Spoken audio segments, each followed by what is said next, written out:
my first attempts with watercolor, I decided to make things a bit more difficult. I wanted to try to paint outside. And since I was surrounded by pine trees, I decided to paint one.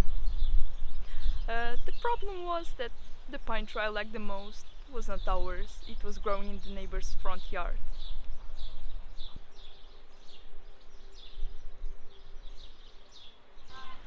The thing about pine trees is that they look pretty simple until you actually try to paint one.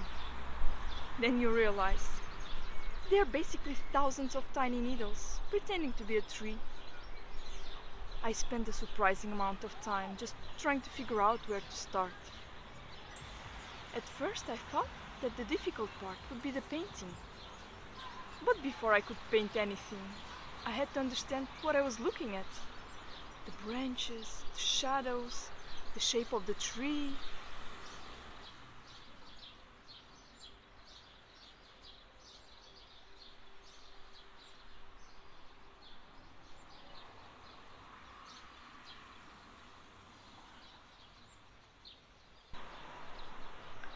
Every time I looked up, I noticed something new.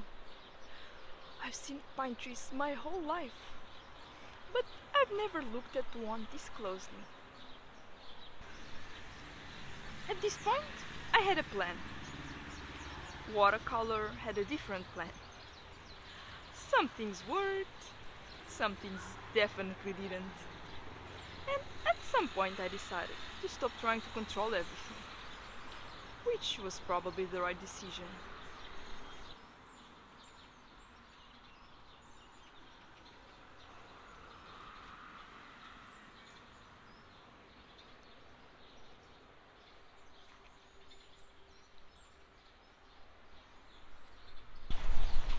Somewhere in the middle of painting, I realized I was spending more time looking at the tree than painting it, which wasn't really the plan.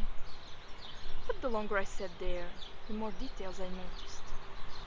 Some greens looked almost yellow, others looked almost blue, and the shadows definitely weren't grey.